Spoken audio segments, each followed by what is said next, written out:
오늘 말씀의 제목은 기도자의 태도 첫 번째 시간입니다. 하이델베르크 요리문답은 우리에게 십계명을 해설해 주심으로 말미암아서 율법이 성도들에게 어떤 의미가 있는가라는 것을 우리에게 알려주었습니다. 하나님께서 구원받은 백성들에게 율법을 주신 것은 하나님의 구원하심의 참된 의미를 누리고 살도록, 다시 말하면 하나님의 다스리심을 인정하며 살아갈 것들을 촉구하는 것이죠. 그리고 나서 이어서 이제 하이델베르크 요리문답은 주기도문을 강의합니다. 주기도문이 어떤 의미인가라는 것을 우리에게 알려줘요. 그래서 하이델베르크 요리문답은 기도가 성도들에게 어떠한 것인가라는 것을 알려줍니다. 그런데 이제 하이델베르크 요리문답의 특성은 굉장히 독특합니다. 116문 봐보세요. 기도에 대한 첫 번째의 질문이 무엇입니까? 질문만 읽겠습니다. 시작.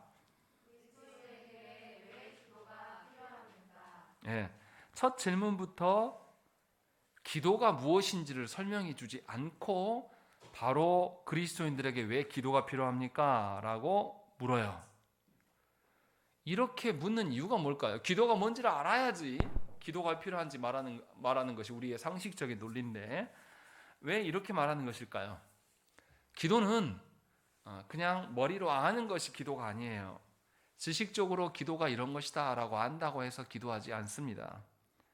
중요한 것은 하이델베르크 요리문답에서 기도하는 사람이 되도록 하기 위하여서 이것을 첫 질문으로 삼고 있다는 것입니다. 자기 자신을 신뢰하는 사람은 기도가 필요한지를 잘 몰라요. 기도의 필요성에 대해서 순복하지 않습니다. 왜냐하면 자신의 생각과 자신의 능력을 믿기 때문에 기도하지 않습니다. 하지만 신앙고백서에서는 분명하게 모든 신자에게 기도가 필요하다라고 아예 처음부터 시작하고 있다는 것입니다. 그래서 모든 신자의 기도 생활은 당연한 것이에요. 의무입니다. 그러면 기도가 잘 되는 것이냐? 우리가 숨 쉬는 것처럼 기도가 아주 편하고 자연스럽게 된다는 것이냐? 그렇지는 않습니다. 왜냐하면 우리는 죄성이 가득하기 때문에 여전히 우리 중심적으로 생각을 하는 것이죠. 그래서 그러한 우리의 죄된 본성이 남아있기 때문에 우리는 기도를 어떻게 해야 되는지를 배워가야 됩니다. 내 마음대로 하고 싶은 대로 하는 게 아니에요. 안타깝게도 조국교회 안에서 대부분의 성도들은 기도를 배우려고 하지 않습니다. 배워서 하는 것이라고 인정하지 않아요. 초신자들만 그렇게 생각하는데 초신자들이 교회에 들어와서 기도를 배워본 적이 없어요. 그래서 그냥 남의 것들을 보고 자기 생각대로 정리해서 이렇게 기도합니다. 그런데 이것은 하나님이 말씀하시는 필요한 기도가 아니에요. 우리가 거짓되게 생각하는 기도가 되는 것이죠. 중요한 것은 기도를 통하여서 하나님 앞에서 참된 신자 되게 하시기 위해서 분명히 하나님께서 우리에게 기도를 주셨다라는 거예요. 그래서 하이델베르크 요리문답은 다른 기도를 말하지 않고 예수께서 우리에게 주신 주기도문을 말씀하고 있는 겁니다. 우리가 아는 것처럼 우리 좋아하는 그 기도가 뭐죠? 갑자기 제가 이름이 생각 안 나는데 내 지경을 넓혀달라. 네. 갑자기 이름이 생각 안 나네요. 네. 야베스의 기도. 하이델베르크 문답에서 야베스의 기도가 중요하면 그걸 설명했겠죠. 그런데 그것을 말하지 않습니다. 다시 말하면 기도의 출발이 어디에 있다라는 거죠? 하나님으로부터 배워서 해야 될 것들을 강조하기 위해서 주기도문을 밝히고 있는 것이죠. 그래서 그래서 기도가 무엇인지를 우리가 알아야 돼요. 그래서 기도의 필요성에 대해서 116문에서 밝힙니다. 두 가지로 밝혀요. 우리 한번 읽어보겠습니다. 답을 읽겠습니다. 시작. 기도는 하나님께서 우리에게 요구하시는 감사의 가장 중요한 부분이며 또한 하나님께서는 우리의 은혜와 성령을 오직 탄식하는 마음으로 쉬지 않고 구하고 그것에 대해 감사하는 사람에게만 주시기 때문입니다. 예, 기도의 필요성에서 두 가지를 밝히는데요. 첫째는 기도가 하나님께서 우리에게 요구하시는 감사의 중요한 부분이다라고 밝히고 있는 거예요. 하나님이 요구하시는 것에 대한 감사라는 것이죠. 두 번째는 이렇게 기도를 통해서 구하고 감사하는 사람에게 하나님의 은혜와 성령을 주신다라는 것을 밝히고 있습니다. 그러니까 첫 번째도 하나님이 요구하시는 것에 대한 감사. 그러면 나로부터 출발한 겁니까? 하나님으로부터 출발한 겁니까?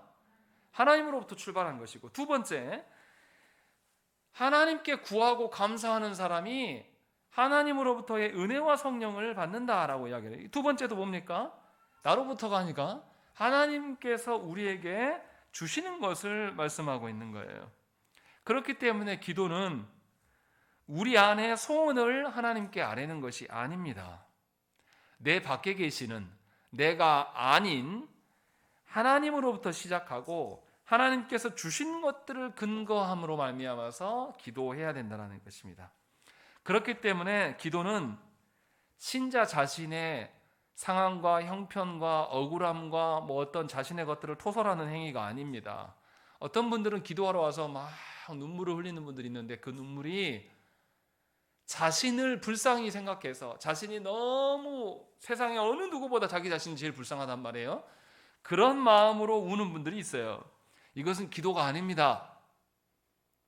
자신의 형편과 상황을 아뢰는 것, 이거 아뢰지 않아도 하나님 아셔요. 하나님 전능하신 분이기 때문에. 그런데 그것을 기도라고 생각하는 분들이 많습니다. 그러나 분명하게 기도는 누가 합니까? 하나님께서 구원하신 자, 성령께서 그에게 역사하셔서 말씀의 기준으로 죄악을 보게 하시고 그 죄의 문제를 예수 그리스도께서 담당하셨음을 아는 자, 이러한 자만이 기도할 수 있는 거예요. 그렇기 때문에 나의 어떠함으로 하나님께 나아갈 수가 없습니다. 세상의 종교들은 세상이 말하는 기도는 누구로부터 출발한 겁니까? 사람으로부터 출발한 거예요. 쉽잖아요. 우리의 조상들이, 우리의 어머니들이, 우리 할머니들이 어떻게 했습니까? 새벽마다 일어나가지고 집 뒤에 가서 뭐 떠놓고요? 정한수 떠놓고 피나이다 막 하는 거 뭡니까? 자신의 처지와 자신의 간절함, 자신으로부터 기인한 거면 되는 거예요. 그것이 기도라고 믿었어요. 그래서 자기 행위를 존중했습니다. 그래서 우리 조상들이 어떻게 했습니까? 탑돌이를 하는 거예요. 그래서 절간에 가서 몇 회 기도 정해놓고 막 하는 거란 말이에요. 기도가 뭐라고 보기 때문에, 사람의 어떠함으로 보기 때문에 그렇게 기도한다는 거죠. 그런데 살아계신 하나님 앞에서, 더 쉽게 말하면 여러분들이 살아계신 아버지한테 아버지 효도 드리러 가는데 누구의 마음을 편하게 하려고 합니까? 아버지의 마음에 기인하여서 하는 것이 효도지, 내 편하다고 내가 원하는 방식으로 가서 하는 것이 절대 효도가 아니라는 것이, 이거 우리 알지 않습니까? 너무 간단한 원리예요. 똑같이 하나님이 살아계시는데 그 하나님 앞에서 기도한다라는 것은 하나님의 마음과 하나님의 뜻에 근거하여서 하나님으로부터 뭔가를 시작되는 것이 기도인 것이지 나로부터 시작할 수가 없는 것이죠. 그러니까 기도는 내가 하나님께 하는 것이 아니라 하나님께서 우리를 부르시는 일이에요. 그래서 성경에도 뭐라고 나왔냐면 로마서 8장 26절 말씀에 이와 같이 성령도 우리의 연약함을 도우시나니 우리는 마땅히 기도할 바를 알지 못하나 오직 성령이 말할 수 없는 탄식으로 우리를 위하여 친히 간구하시느니라 라고 되어 있습니다. 기도 누가 한다고요? 성령님이 우리에게 하게끔 하신다는 거예요. 왜 말할 수 없는 탄식으로 하시냐? 우리의 생각과 우리의 존재된 모든 것들이 하나님 앞에서 범죄함이에요. 하나님 앞에서 받으실 만한 구석이 하나도 없단 말이야. 그래서 우리를 보니 성령님께서 아파하실 수밖에 없어요. 우리의 죄성에 대한 어떠함을 너무나 잘 알아서 성령님께서 역사하셔서 말씀 우리가 처음 보게 됐을 때 경험하는 것은 뭐냐면 우리의 죄악을 말씀을 통해서 보는 겁니다. 그리고 자신의 죄를 본 사람만이 이제 구원이 필요한 것이구나. 그리고 그 구원이 내가 이룰 수 없는 것이고 예수께서 이루신 것이구나. 또 이 사실을 깨닫게 하시는 분이 바로 성령님이구나 라는 것을 알게 된다는 것입니다. 그래서 우리는 스스로 기도할 수 없는 자예요. 세상에 어떠한 사람들이 스스로 자신의 죄, 하나님 앞에서의 기준으로서 자신의 죄를 아는 사람이 누가 있습니까? 우리는 눈이 어두워서 볼 수 없어요, 우리 죄를. 그리고 우리 의지도 하나님을 향해 있지 않습니다. 우리 의지는 매우 약합니다. 그래서 성령께서 우리의 마음과 입을 모아서 기도할 수 있도록 죄를 보게 하시고 우리의 연약한 의지를 행할 수 있도록 힘을 불어넣어 주실 때에 우리가 기도할 수 있다는 것입니다. 그러니까 기도는 내가 하는 것이 아니라 성령께서 행하게 하시는 것이에요. 그러니까 나로부터 출발할 수 있는 것이 아니라 하나님으로부터 출발할 수 있어야 되는 것이고, 그래서 기도는 어떻습니까? 죄로부터 자유한 자가 기도할 수 있는 거예요. 우리의 의지는 어떤 의지입니까? 죄로 타락하여서 자유한 의지가 아니에요. 예수 믿기 전에 있는 우리가 자유한 상태가 아니라 노예 상태였단 말이에요. 우리의 생각하고 우리가 바라고 추구하는 모든 일들이 다 죄에 연계되어 있단 말이에요. 그러니까 노력하지 않아도 죄 짓는 일은 잘해요. 죄의 노예로 상태에 있었기 때문에. 그래서 우리는 노예의지였습니다. 이 노예의지를 가진 자들에게 자유의지를 하나님께서 불어넣어 주시고, 이것이 뭡니까? 죄를 알게 되고 죄가 아닌 것들을 소망하게 돼요. 죄가 아닌 것들을 소망함이 어디에서만 가능한 겁니까? 하나님으로부터만 가능한 거예요. 그래서 성령께서 나를 기도하게 하시고 내가 죄가 아닌 것들을 소망하게 하는 것, 그래서 내 소원이 전에는 죄로 뒷범벅이었고 죄로부터 출발한 소원이었는데 구원받은 자, 성령께서 역사하신 자의 소원은 뭐로 바뀝니까? 하나님께서 주신 소원으로 바뀌어가는 거예요. 그래서 찬송 부를 때 조심해야 되는 겁니다. 내 소원 이루어주시는 하나님을 말하는 게 아니라 그 소원이 나에게 바뀌어진 소원이에요. 중생되어진, 변화된 소원을 하나님께 말할 수 있어야 된다는 것이죠. 그렇지 않고 여전히 예수 믿기 전에 소원을 하나님께 구하는 것은 죄를 구하는 것밖에 되지 않는다는 것입니다. 그래서 우리는 우리 스스로 자발적으로 내가 하나님께 올려드리는 것이 기도가 아니라 성령께서 기도하게 하셔서 우리가 하나님께 기도할 수 있게 되는 것입니다. 이 사실을 잊지 않아야 돼요. 그렇지 않으면 기도의 주체가 자신이라고 생각을 합니다. 근데 놀라운 것은 뭡니까? 우리 스스로 이 사실을 부정해요. 어떻게 합니까? 목사가 성도들한테 한 명씩 지목하면서 왜 기도 안 하십니까? 기도하세요 라고 이야기하면 성도들이 어떻게 말합니까? 목사님 기도하려고 하는데 잘 안 돼요. 이 말이 뭡니까? 본인도 안 거예요. 기도가 누가 하게 하시는 거예요? 하나님께서 하게 하실 때만 가능한 거. 본인도 우리 다 경험하지 않습니까? 이것을 일상으로 인정하라는 거예요. 그런데 기도 와서 하나님께 의존하지 않은 채로 내 식대로 기도하는 분들이 많다는 거죠. 이것은 옳지 않다라는 것을 분명하게 기도의 필요성을 이야기할 때 먼저 전제되어야 되는 것이요. 그런데 이 기도의 필요성 두 가지를 이야기했는데 여기서 이제 특이한 게 있습니다. 116문의 답에 보면 하나님께서 우리에게 요구하시는 감사의 가장 중요한 부분이다 이렇게 말합니다. 여기서 말하는 감사가 뭘까요? 이것을 우리가 알아야 돼요. 일반적으로 우리는 감사를 뭐라고 합니까? 감사라고 이야기할 때 하나님 앞에서 우리가 언제 감사합니까? 내 살아가는 데 있어서 뭔가 부족한 것이 생겼어요. 뭔가 있어서는 안 될 것이 생겼어요. 그러면 하나님이 이거를 채워주시기도 하고 제거해 주세요 라고 했을 때에 채워지거나 제거되면 우리는 감사합니다. 일반적으로 그래요. 그런데 이렇게 하게 되면 감사가 어떻게 됩니까? 지속되어집니까? 아니면 그때만 하고 넘어갑니까? 그때만 하고 없어져 버리는 감사예요. 이것은 하나님께서 말씀하시는 감사가 아니에요. 그래서 116문의 답이 뭐라고 됐습니까? 하나님께서 우리에게 요구하시는 감사해야 된다라고 말씀하고 있는 것이죠. 그러니까 116문에서 감사는 뭐냐면 우리 안에서 발현되는 감사일 수가 없어요. 하나님께서 요구하시는 감사. 그게 뭘까요? 성령께서 그리스도의 구원을 우리에게 깨닫게 해주십니다. 그리고 그 구원에 대한 반응으로서의 감사를 말씀하고 있는 거예요.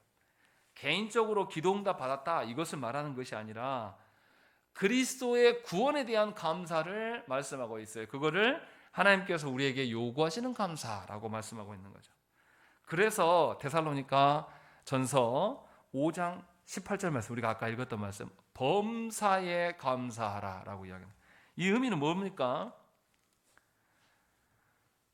모든 일에 항상 감사하라는 거예요. 왜요? 내가 예수 그리스도로 말미암아서 구원받은 자가 되었기 때문에 전에는 세상의 것, 죄된 것들을 소망하면서 그것을 구했던, 그것이 나의 소원이었던 사람인데 이제 구원받고 보니 영원한 하나님의 것들을 내가 소망하게 된 거예요. 그래서 전에는 똑같은 어떤 물건을 봤는데, 전에는 이 물건 자체로 인하여서 감사를 말했는데, 이제는 이 물건이 나에게 절대적인 것이 아닌 것을 깨달아서 감사하는 거예요. 하나님께 속한 구원의 관점으로 이것을 다시 보게 되니 이것이 있어도 되고 없어도 되는 것이 되는 거죠. 그래서 하나님께 감사할 수 있게 되는 거예요. 다시 말하면 하나님께서 베푸신 구원의 감사는 우리의 형편과 상황 따라서 변질되는 감사가 아닙니다.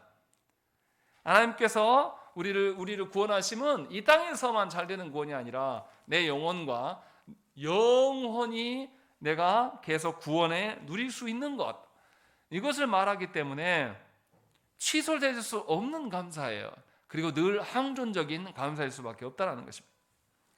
그것은 하나님께서 베푸신 구원밖에 없어요. 영원한 그 하나님 나라를 바라볼 수 있고 영원한 하나님 나라를 소망하게끔 하신 것, 이것에 근거하여서 나아가기 때문에 우리의 감사는 범사에 감사할 수 있는 거예요.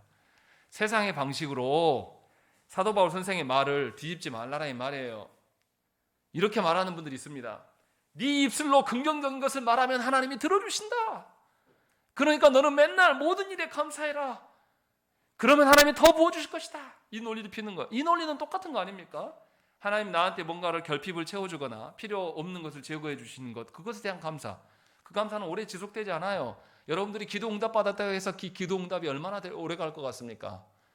여러분들이 기도하고 기도하여서 하나님께서 응해 주셨어요. 이거 얼마나 지속되던가요? 별로 지속되지 않아요. 그러나 하나님 베푸신 그 구원으로 인하여서 유한한 우리들이 영원한 하나님 나라를 보게 되는 감사는 계속 항속적이에요. 이 감사를 우리에게 이야기를 하고 있는 겁니다. 그래서 구원은 우리가 상상할 수 없는 거예요. 예수께서 성취하신 구원일 수밖에 없고, 우리의 영혼, 우리의 욕심만이 아니라 우리의 영혼까지도 전 존재적으로 바라볼 수 있는 그런 구원, 이것이 우리에게 주어지는 감사예요. 그래서 이 구원의 감사를 누리는 사람은 인생 가운데 어떠한 일을 당하더라도 흔들리지 않은 상태로 있을 수가 있다는 것입니다. 그래서 다윗의 시편들을 보면 어떻습니까? 하나님 앞에 자기가 범죄한 것들을 하나님께서 만천하에 공개하시고 혼내실 때도 그가 회개하면서 하나님께 감사할 수 있어요. 그리고 역경 중에 적군들이, 자기의 원수들이 더 강성해질 때도 오히려 하나님께 감사하면서 내가 하나님을 의존하지 못한 존재구나라는 것을 고백하는 시기가 더 나타나고, 또 이스라엘 백성들이 환난 가운데 인하여서 하나님을 원망하는 것이 일어나면 이스라엘 백성들에게 왜 너희들은 하나님을 의존하지 못하냐, 너희를 구원하신 하나님을 봐라, 이 이야기를 계속할 수 있는 거예요. 상황이 달라지고도 변함없이 하나님의 말씀하신, 하나님 요구하시는 구원의 감사를 할 수 있는 것이 다윗의 시입니다. 그렇기 때문에 기도는 우리가 하나님께 하는 것이 아니라 하나님께서 우리에게 베푸신 바를 하는 거예요. 분명하게 이 점을 저와 여러분들이 알아야 된다는 것입니다. 구원받기 전에는 우리가 누구인지도 알지 못했습니다. 또 하나님께 구할 줄도 몰랐어요. 그런데 삼위 하나님의 선하신 뜻으로 우리를 택하시고 우리에게 그 구원이 계시되어지고 계시된 것이 우리에게 적용되었을 때 드디어 우리는 삼위 하나님 앞에서의 구원의 감사를 할 수 있는 자가 되었고 드디어 기도하게 되었다는 것입니다. 이것이 분명하게 116문에서 밝히는 감사의 의미라는 것입니다. 그러니 저와 여러분들이 기도할 때에 우리가 누리고 있는 구원의 실체가 무엇인지를 알고 그것에 대한 반응으로 하나님께 나아가야 된다는 것이에요. 그리고 이렇게 나아가는 자, 이렇게 하나님 베푸신 구원에 감사하면서 나아가는 자에게 하나님이 은혜와 성령을 주신다라고 이야기를 하는 것입니다. 믿음으로 구원을 받지 못한 자는 결코 기도할 수 없습니다. 하나님 아닌 것들을 구할 수밖에 없어요. 그러나 내 속에 성령께서 역사하셔서 나를 보면서 탄식하세요. 나의 죄악과 나의 헛된 것을 구하는 것을 보면서 탄식하실 때에 비로소 우리가 우리 죄를 발견하게 되고 사람으로서는 생각할 수도 없는 하나님의 구원을 발견하게 되는 것이에요. 그리고 그것이 하나님의 은혜구나, 그것이 바로 하나님 베푸신 성령의 역사구나라는 것을 알게 된다는 것입니다. 그러니 신비주의자들이 말하는 성령의 역사하심을 성령의 역사라고 말할 수 있겠습니까? 우리의 소원 풀어주고 우리가 하나님께 기적을 바라면 기적적으로 뭔가를 역사해 주는 것, 그걸 가지고 하나님께 감사한다고 말할 수 있겠어요? 기적으로 해 주셔도 그것에 대한 감사는 오래가지 않는다니까요. 잠깐 있다가 사라지는 거예요. 이것이 우리의 한계라는 것입니다. 그러니까 기도는 하나님께서 주신 말씀, 구원에 근거할 수밖에 없어요. 그리고 그리스도 안에서만, 성령의 지도 하에서만 가능해요. 하나님께서 정해주신 목적, 우리가 정한 목적이 아니라, 세상의 어떠한 것이 아니라 하나님께서 정해주신 그 영원한 것들을 품고 기도할 수밖에 없다는 것입니다. 그러니까 하나님께서 우리에게 촉구하시는 그 기도라는 것은 하나님과 교제하기 위한 목적인 거예요. 다른 것이 목적이 될 수가 없다는 것입니다. 다시 말하면 사랑하는 사람에게 가장 중요한 선물은 누구겠습니까?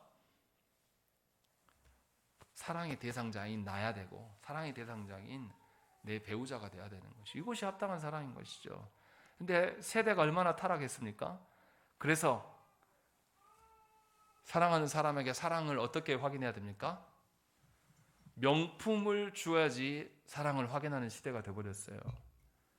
그래서 그 명품을 줬는데 200만 원짜리 몇 천만 원짜리 명품을 줬는데 이 명품에 손상이 가요. 혹여나 내가 줘놓고 잘못해가지고 내가 손상을 입혔어요. 그러면 두 사람 관계가 어떻습니까? 문제가 생기는 거예요. 이게 무슨 사랑입니까? 그 명품을 섬겨야죠. 그렇지 않습니까? 명품 사랑하는 거잖아요.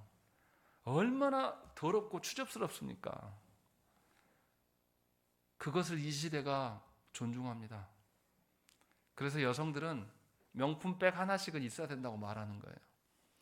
역으로 이야기하면 내 사랑은 아주 더럽고 속물적이고 추접스럽습니다 라는 것을 스스로 자랑하는 거예요. 명품백을 어떻게 듭니까? 달아질까 봐 어떻게 들어요? 자기 팔이 떨어져 나가도 이렇게 자기 이 몸에 기스나지 않게 이렇게 모시고 다니잖아요. 그럴 거 뭐하러 삽니까? 거기에 노예가 돼서 살아간단 말이에요. 그것을 사랑이라고 말한다고요? 여러분들 중에 혹여나 그런 것들을 바라고 있다면 꿈 깨세요. 그것은 사랑도 뭣도 아닙니다. 못 사서 안타까운 마음까지도 버리시라는 거예요. 아무런 쓸모가 없는 거예요. 이것은 거짓된 것입니다.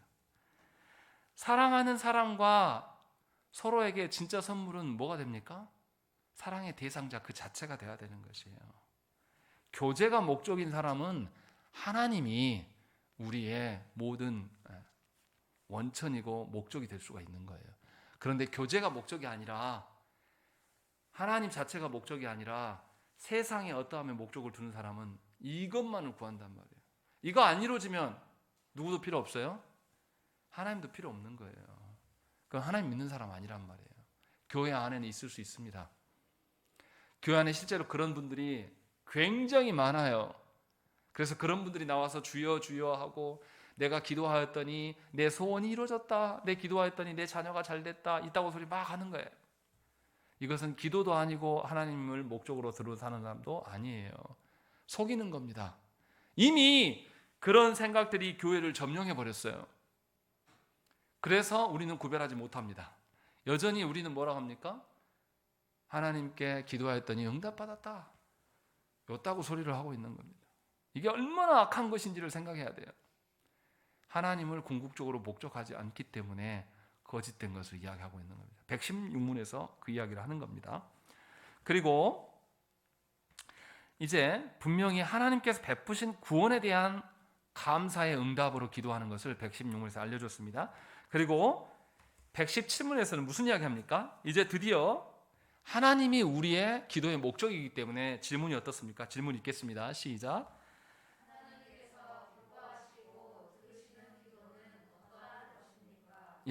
하나님을 사랑하기 때문에 이런 사람만이 하나님께서 기뻐하실 기도를 한다는 거예요.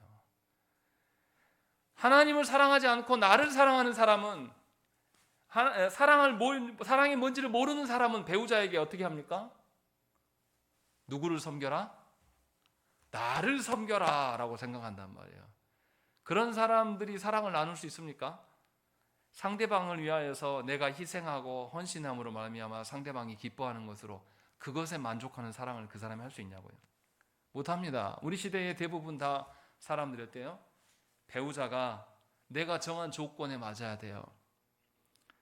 제가 청년들 보면서 안타까운 게 그거예요. 자신이 정한 조건이 다 없다고 말합니다. 전부 다. 한 명도 제가 그런 사람, 전부 있습니다. 자기 조건이. 치명적으로 용서가 안 되는 것이 키일 수도 있고요. 능력일 수도 있고 성격일 수도 있고 뭐 다 조건이 다 있습니다. 누구나 다 있습니다. 그런데 하나님 앞에서의 그 어떠함을 말하는 사람은 거의 없습니다. 그리고 자기를 사랑하기 때문에 어떻게 해야 된다고 하는 거죠? 배우자가 자신의 조건에, 요건에 충족했을 때 우리는 웃어요. 이것은 사랑하는 걸 알지 못하는 사람이고 자기를 섬기는 사람이에요. 117문에서 분명하게 우리의 교제의 대상은 하나님이시기 때문에 하나님이 기뻐하시는 기도를 해야 된다라는 것을 전제로 말씀하고 있어요. 그래서 세 가지를 이야기합니다. 우리 읽겠습니다. 첫째, 거기부터 시작. 그의 말씀에서 자신을 계시하신 유일하신 참 하나님에게만 그가 우리에게 구하라고 명하신 모든 것을 마음을 다하여 기도합니다 라고 되어 있습니다. 우리의 기도의 대상이 누구에게만 향해야 한다는 것이죠? 하나님께만 향해야 된다. 하나님 외에 다른 목적을 구하는 것은 다 우상 숭배일 수밖에 없다라는 것을 이야기를 하고 있는 거예요. 그러니까 하나님을 사랑하기 때문에 궁극적으로 기도의 목적은 하나님일 수밖에 없고 우리의 의존처는 역시 하나님일 수밖에 없다라는 것을 첫 번째로 이야기해요. 두 번째 어떻습니까? 읽겠습니다. 시작. 둘째, 우리 자신의 부족과 비참함을 똑바로 철저히 깨달아 그의 앞에 겸손히 구합니다 라고 되어 있어요. 우리가 하나님이 우리의 목적되면 우리가 하나님의 부합한 자인가 아닌가를 찾아볼 수밖에 없어요. 그런데 우리가 하나님 앞에 서고 보니 우리가 부족하고 비참한 존재예요. 그렇기 때문에 하나님께 겸손할 수밖에 없는 것입니다. 그래서 우리 스스로 하나님을 알 수도 없고 우리는 또 우리 스스로 우리 자신을 볼 수도 없는 사람이에요. 그래서 하나님께서 계시하여 주신 말씀을 통해서만 하나님께 기도할 수 있고 계시를 통해서만 하나님을 알 수 있는 것이에요. 이런 사람이 자신의 죄의 비참함을 인정할 수가 있게 되는 것입니다. 그러니까 말씀 앞에서 하나님을 바로 알고 자신을 바로 아는 자, 그러할 때에 하나님 베푸신 구원이 얼마나 크고 놀라운 것인가 라는 것을 인정할 수 있게 되고 동시에 겸손한 자세를 취할 수가 있는 것이에요. 하나님 베푸신 구원에 대한 감사를 행할 수가 있는 것이죠. 그것을 이것을 알고 기도하는 것이 하나님께서 기뻐하시는 기도다. 세 번째, 우리 읽겠습니다. 셋째, 시작.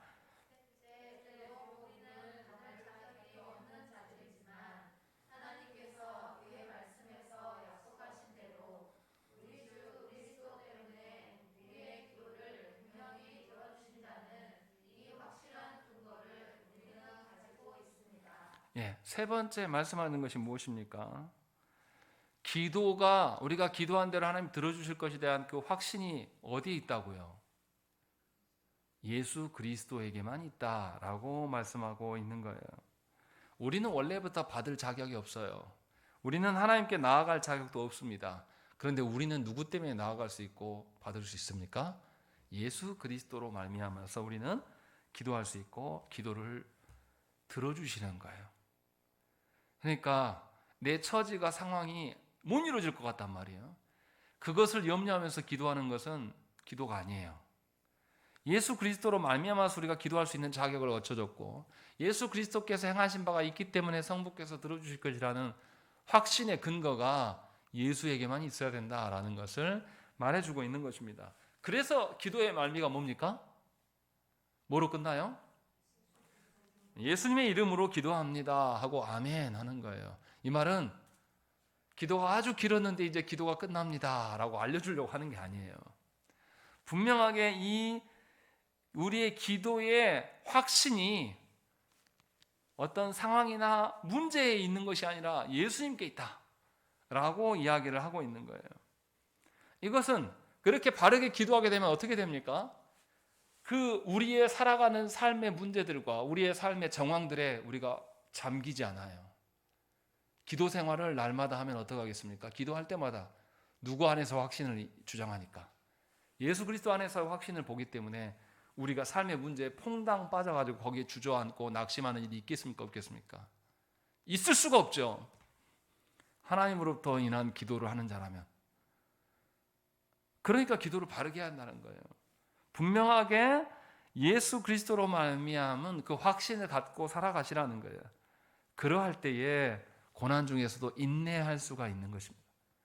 우리의 판단과 우리의 계산과 우리의 처지와 상황에 대한 것을 관점으로 보게 되면 우리는 그 문제에 잡아먹히고 말아요. 그래서 하나님이 주신 인생을 우울한 인생으로 살아갑니다. 늘 눈물을 뿌리면서. 그런데 그 눈물이 하나님 앞에서 상달이 됩니까? 하나님 앞에서 그게 의미 있는 눈물일까요? 쓸데없는 눈물이에요. 우리가 믿지 못하기 때문에 발현되는 눈물이거든요. 울었다고 해서 하나님의 뜻대로 되어지지 않아요.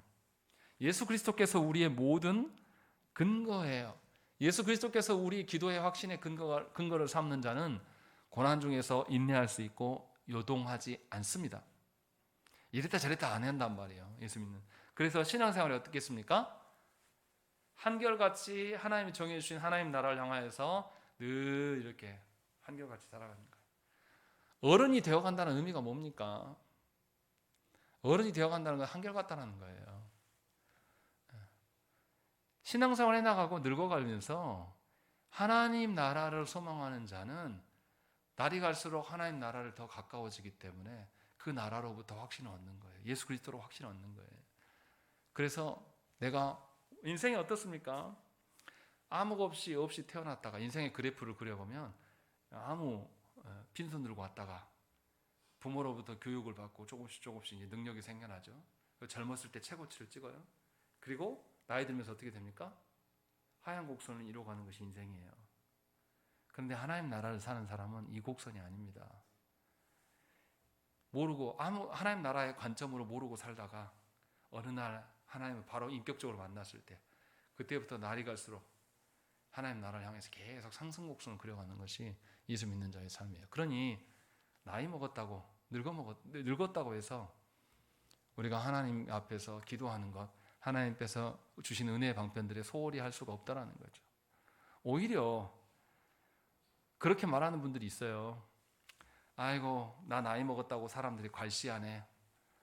어제 제가 임직식을 갔다 왔는데 거기에 장로님 은퇴하신 분들 또 권사님 은퇴하신 분들이 있었고 물론 장립하시는 분도 있지만 거기에 또 은퇴하신 목사님이 설교를 했어요. 근데 은퇴하신 목사님 그런 이야기 하더라고요. 은퇴하고 나니까 서운한 게 이만저만이 아니더라. 자기가 담임 그만뒀다고 불러주는 사람도 없고 자기 대해서 알아주는 사람도 없어서 너무 서운하더라. 근데 그것을 하나님께 회개했다라고 이야기하는 거예요. 서운할 것이 없어요. 우리의 모든 확신의 근원이 누구에게 있어요? 예수 그리스도에게 있어야 된단 말이에요. 처음부터 그랬어야 돼요. 처음부터 그러지 않고 사람을 보니까 은퇴하고 서운한 거예요. 나이 들어가고 내 힘이 빠지고 사람들이 내 주변에 없어지면 그렇게 못 살겠는 거예요. 잘못 살아온 겁니다. 그러니까 분명히 우리가 잘 알아야 돼요. 은퇴한 이후에 더 외롭다고요? 처음부터 예수 그리스도의 확신 가운데 살지 않았다는 것을 스스로 증명하고 있는 것뿐이에요. 분명하게 우리는 하나님을 향해 걸어가는 자들이에요. 아까도 말씀드렸지만 기도의 목적은 하나님이에요. 하나님과 교제함이 돼요. 그렇게 살아가는 자만이 기도를 통하여서 그리스도를 더욱더 신뢰할 수 있게끔 되어간다는 것입니다. 그럼 잘 정리해서 생각을 해보십시다. 지금까지 했던 말들을. 우리의 기도에 누가 관여하십니까? 성부 하나님께서, 아버지 하나님께서 우리의 구원을 계획하셨고 이 계획하신 바를 예수 그리스도께서 이루셨단 말이에요. 그리고 이 모든 사실을 누가 깨닫게 하십니까? 성령께서 깨닫게 하셔요. 그러니까 우리 기도는 누가 관여하시는 거예요? 성부와 성자와 성령 하나님이 전부 관여하시고 그 가운데서 역사하시는 거예요. 그래서 우리의 기도를 하면 할수록 우리는 삼위 하나님과의 관계 속에 더더욱 놓일 수 있음을 알게 된다는 것입니다. 그래서 사도 바울 선생은 항상 기뻐해라. 어떤 기쁨이죠? 하나님 행하신 바의 기쁨이에요. 그리고 쉬지 말고 기도하라. 기도하는 것이 뭡니까? 하나님으로부터 나에게 말씀하시는 것을 깨달아 알아가는 것이 기도예요.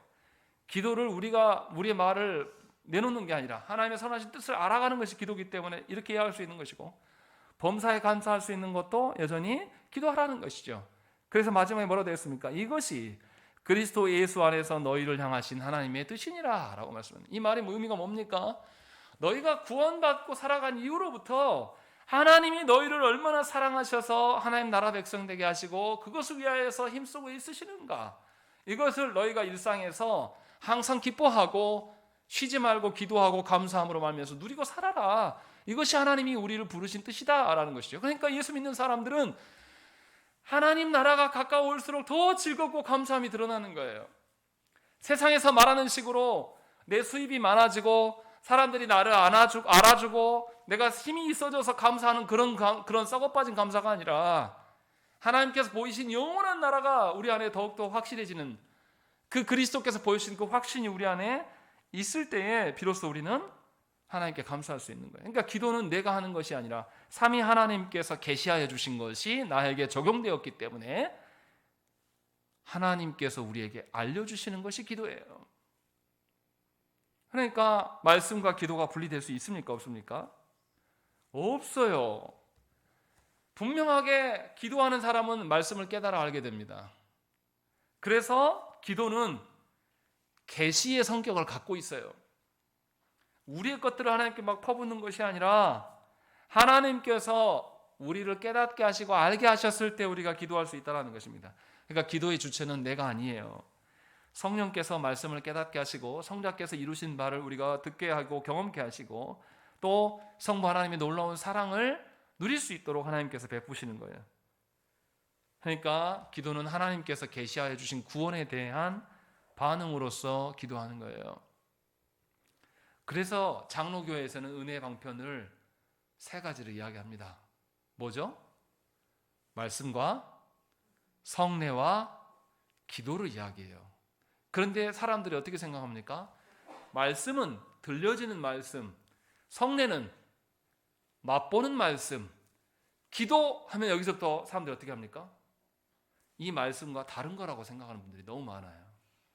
그런데 기도도 뭐가 있다고요? 하나님 베푸신 구원을 계시해 주시고 성령께서 깨닫게 하실 때만 기도할 수 있는 거예요. 그러니까 기도도 계시의 성격이 있기 때문에 말씀과 성례와 기도가 연계를 이룰 수 있는 거예요. 그러니 우리가 하나님의 은혜를 구할 때에 하나님이 주신 이 세 가지 것들을 존중하지 않으면서 은혜를 구하는 것은 말도 안 되는 소리입니다.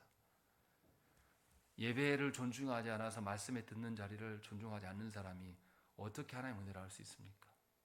또 예수 그리스도의 성례를 소홀히 여기면서 그것을 참여하지 않는 사람이 일상에서 그리스도의 몸으로 어떻게 살아가요? 또 하나님께서 그를 깨닫게 하시고 기도를 해야 될 때임을 알게 하셨을 때에 그것에 구원에 대한 감사로서 내가 구원받은 신자인가를 체득하면서 살아가는 그 기도의 삶을 안 하는 사람이 어떻게 하나님의 은혜를 누릴 수 있습니까? 너무나 안타깝게도 뭐냐면 조국교 안에서는 이거 없이도 은혜를 말해버려요. 이거 상관없이 어떻게 해요? 내가 아들 시험 합격을 위해서 기도했는데 하나님 들어주셨어. 이거 얼마나 놀라운 은혜냐. 이것이 무슨 하나님 계시와 상관이 있습니까? 우리 남편 사업 잘 되게 해달라고 기도했는데 이번에 100억짜리 수주 맞았어. 대박이야. 하나님의 은혜야.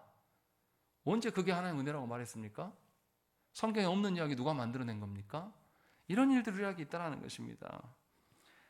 그러니 기도를 바르게 하는 사람은 하나님의 은혜가 무엇인지도 구별하는 사람이에요. 분명하게 저와 여러분들 그것을 알아야 돼요. 기도는 내가 하는 것이 아니라 하나님께서 깨닫게 하시는 것입니다. 그래서 잠언 28장 9절 말씀 뭐라고 되어 있냐면 사람이 귀를 돌려 율법을 듣지 아니하면 그의 기도도 가증하니라. 성경에 분명하게 밝히고 있어요. 말씀을 듣지 않는 자가 기도하는 것 가증한 거다. 말씀을 들어도 그 말씀에 순종하려고 하는 태도가 전혀 없으면서 자신의 열심으로 기도하는 분들이 있습니다. 실제로 설교자를 대적하면서 기도하는 분들이 있어요. 목사님이 이기는지 내가 이기는지 해봅시다. 그래서 목사가 사임하는 날 자기가 기도 응답 받았다고 말하는 직분자가 있더라 이거예요. 설교자와 대립각을 세우면서 계속 살아가면서 자기는 기도 응답 받았다고. 그 사람에게 정말로 하나님의 구원이 있을까 싶어요. 하나님의 그리스도로 말미암은 그 기도의 확증이 그에게 있을까라는 생각을 가져야 한다는 것입니다. 요한복음 15장 15절 말씀에 뭐라고 하냐면 이제부터는 너희를 종이라 하지 아니하리니 종은 주인이 하는 것을 알지 못함이라. 너희를 친구라 하였노니 내가 내 아버지께 들은 것을 다 너희에게 알게 하였습니다. 조국교 안에 있는 한 가지 오해는 뭐냐면 예수님을 나의 좋은 친구라고 생각하는 분들이 참 많아요. 근데 이 의미를 모르는 분들이 많아요. 예수님을 나의 친구니까 편하게 내가 막대해도 되는 것처럼 생각하는 분들이 너무 많습니다. 그런데 성경에서 분명하게 말씀하셨어요. 예수께서 나에게 친구가 되어주시는 것은 예수님 말씀하신 거예요. 내가 내 아버지께 들은 것을 다 너에게 알게 하시려고 말씀하신 거다라고 이야기하는 거예요. 주인과 종의 관계에서는 종은 주인의 뜻을 안다고요, 모른다고요? 알 수 없다. 그런데 예수께서 자신을 낮추셔서 우리의 친구 되어주셨던 것은 아버지께서 나에게만 알려주신 이 계시의 것들을 친구인 너희에게도 알게 하시려고 이렇게 말씀하신 것이다라는 거예요.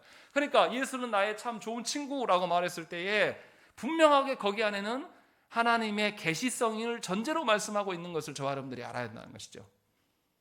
그런데 그렇게 하지 아니하고 주님을 나의 친구로 여기서 만만히 생각하면서 내가 무엇인가를 친구니까 내가 바라는 것을 요청하고 아무 때나 불러도 되고 이런 무례한 방식으로 예수님의 친구 되심을 남용하는 이들이 교회 안에 참 많습니다. 그러나 분명하게 삼위 하나님께서 우리에게 교제의 대상으로 삼아주신 것은 우리가 감당할 수 없는 놀라운 특권이에요. 그리고 예수께서 우리의 친구 되어주신 것은 성부의 뜻과 어떠함을 우리에게 보이시고 예수께서 그 성부의 뜻대로 순종하셨음을 알려주시는 거예요.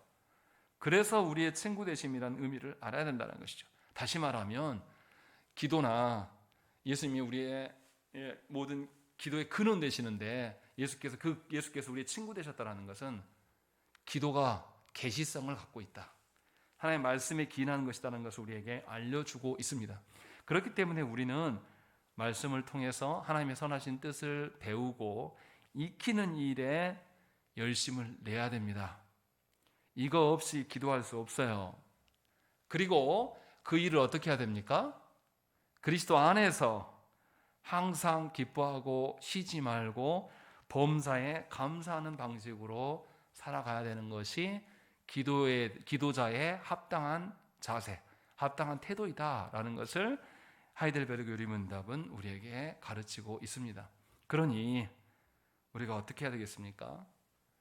기도할 만한 상황에서 기도하는 것이 아니에요. 이미 하나님께서 베푸신 구원이 우리에게 있기에 그 영원한 하나님 나라를 바라보면서 늘 기도하시는 삶이 되시기를 간절히 축원합니다.